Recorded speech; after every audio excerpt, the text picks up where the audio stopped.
it's cooking time again. So yan, pinaiyak na naman tayo ng ating sibuyas guys. So meron tayong chicken liver dito guys. So ito yung ating lulutuin.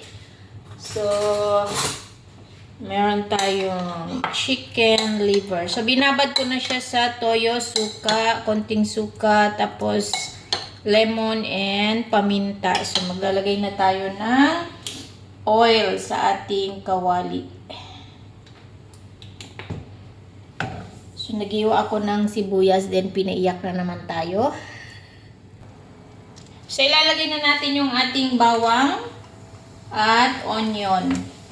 So, yung malalaking hiwa ng onion is ilalagay ko mamaya pagluto na yung aking liver. So, yan. Igisahin muna natin yung ating onion at bawang.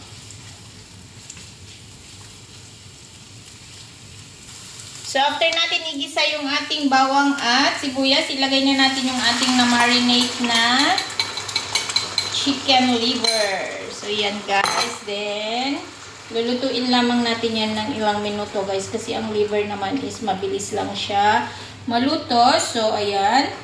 Isisimmer lamang natin ito around maybe 5 to 7 minutes. So, ayan. So, maglalagay ako ng konting sugar dito sa aking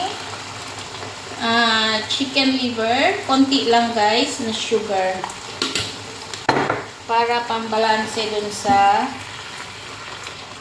konting sour. Kasi nilagyan natin siya ng vinegar and lemon. So, naglagay din ako ng konting sugar para balance. Ayan. Diba? Malapit na siyang maluto. So, maglalagay tayo ulit ng black pepper para may konting anghang siya, guys. So, ganyan lang ako magluto ng chicken liver. Parang ina-adobo ko lang siya hanggang sa matuyo na yung kanyang sabaw. Tapos, yung mantika na lang niya, guys, ang matitira. So, yan. That's it. Konting luto na lang, tapos ilalagay natin yung ating onions. So yan guys, luto na yung ating chicken liver. So yung parang oil na lang niya yung natitirang sabaw. So ilalagay ko na yung onions para lalong sumarap. So yan guys, ready na ang ating lunch for today.